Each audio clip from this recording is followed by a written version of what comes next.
The Third Man by Graham Greene, 3. What happened next? I didn't hear from Payne, but from Martins a long time afterwards, as I reconstructed the chain of events, which did indeed, though not quite in the way he had expected, prove me to be a fool. Payne simply saw him to the head of the porter's desk and explained there. This gentleman is on a plane from London. Colonel Calloway says he's to have a room. Having made that clear, he said, "Good evening, sir," and left. He was probably a bit embarrassed by Martin's bleeding lip. "Had you already a reservation, sir?" the porter asked. No, I don't think so," Martin said in a muffled voice, holding his handkerchief to his mouth. "I thought perhaps you might be Mr. Dexter. We had a room reserved for a week for Mr. Dexter." Martin said, "Oh, I am Dexter." He told me later that it occurred to him that Lyme might have engaged a room for him in that name because perhaps it was Buck Dexter and not Rollo Martins who was to be used for propaganda purposes. A voice said at his elbow, "I'm so sorry you were not admitted to plane, Mr. Dexter. My name's Crabbin." The speaker was a stout, middle-aged young man with a natural tonsure and one of the thickest pairs of horn-rimmed glasses that Martins had ever seen. He went apologetically on.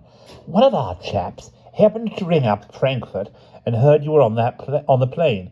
HQ made one of their usual foolish mistakes and wired you were not coming. Something about Sweden, but the cable was badly mutilated. Directly I heard from Frankfurt, I tried to meet the plane, but I just missed you. You got my note?" Martins held his handkerchief to his mouth and said obscurely, Yes. "May I say at once, Mr. Dexter, how excited I am to meet you?" "Good of you." "Ever since I was a boy, I thought you the greatest novelist of our century." Martins winced. It was painful opening his mouth in protest. He took an angry look instead at Mr. Crabbin, but it was impossible to suspect that young man of a practical joke. You have a big Austrian public, Mr. Dexter, both for your originals and your translations." We'll switch him to a Austrian accent. "You have a big Austrian public, Mr. Dexter, both for your originals and your translations, especially for the curved prow. That's my own favorite." Martins was thinking hard. "Did you say room for a week?" "Yes." "Very kind of you. Mr. Schmidt here will give you tickets every day to cover our meals, but I expect you'll need a little pocket money. We'll fix that. Tomorrow we thought you'd like a quiet day to look around." "Yes." "Of course, any of us are at your service if you need a guide. Then the day after tomorrow in the evening, there's a little quiet discussion at the Institute on the contemporary novel. We thought perhaps we'd say a few words just to set the ball rolling and then answer questions." Martins, at that moment, was prepared to agree to anything to get rid of Mr. Crabbin and also to secure a week's free board and lodging. And Rollo, of course, as I was to discover later, had always been prepared to accept any suggestion for a drink, for a girl, for a joke, for a new excitement. He said now, of course, into his handkerchief. "Excuse me, Mr. Dexter, have you a toothache? I know a very good dentist." "No, somebody hit me, that's all." "Good God! Were they trying to rob you?" "No, it was a soldier. I was trying to punch his bloody colonel in the eye." He removed the handkerchief and gave Crabbin a view of his cut mouth. He told me that Crabbin was at a complete loss for words. Martins couldn't understand why, because he had never read the work of his great contemporary, Benjamin Dexter. He hadn't even heard of him. A great admirer of Dexter, so I could understand Crabbin. I am a great admirer of Dexter, so I could understand Crabbin's bewilderment. Dexter had been ranked as a stylist with Henry James, but he has a wider feminine streak than his master. Indeed, his enemies have sometimes described his subtle, complex, wavering style as old maidish. For a man just on the right side of 50, his passionate interest in embroidery and his habit of calming a not very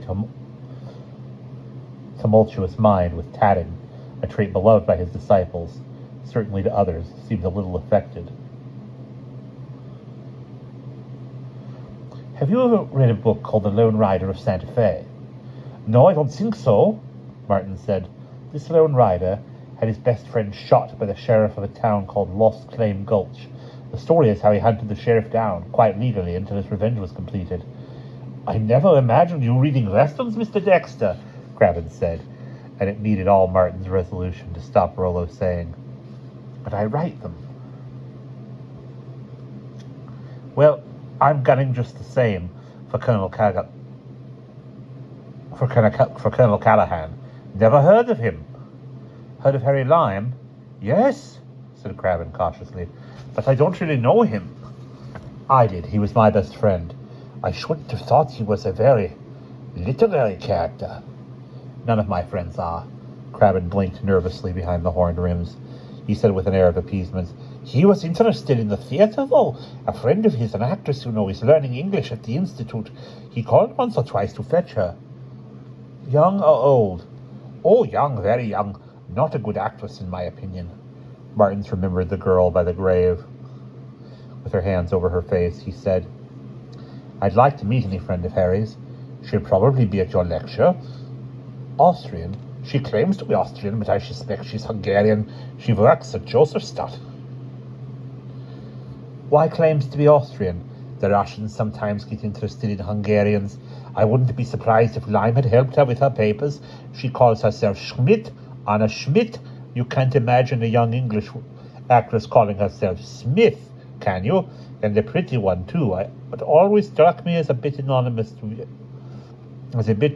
to be true. Martins felt he had got all he could out from Craven, so he pleaded tiredness, a long day, promised to ring up in the morning, accepted £10 worth of baths for immediate expenses, and went to his room.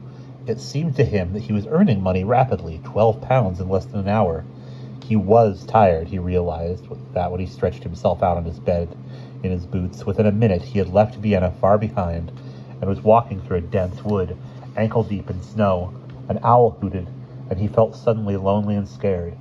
He had an appointment to meet Harry under a particular tree, but in a wood so dense, how could he recognize any one tree from the rest? Then he saw a figure and ran toward it. It whistled a familiar tune, and his heart lifted with the relief and joy at not, after all, being alone.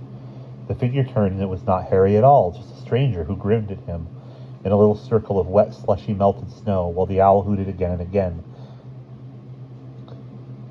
He woke suddenly to hear the telephone ringing by his bed. A voice with a trace of a foreign accent, only a trace, said, Is that Rollo Martins? Yes. It was a change to be himself and not Dexter. You wouldn't know me, the voice said uneasily, but I was a friend of Harry Lime.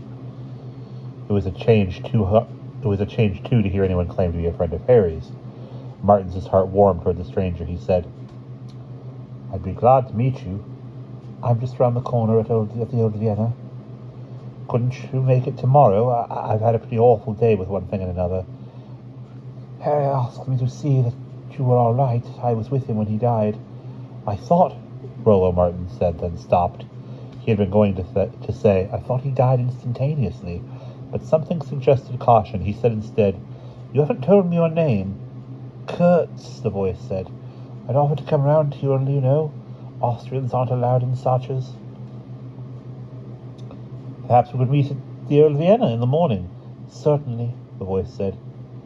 If you are quite sure that you are all right till then. How do you mean? Harry had it in his mind that you'd be penniless. Rollo Martins lay back on his bed with the receiver in his ear and thought, Come to Vienna to make money. This was the third stranger to stake him out in less than 5 hours. He said cautiously, Oh, I can carry on till I see you.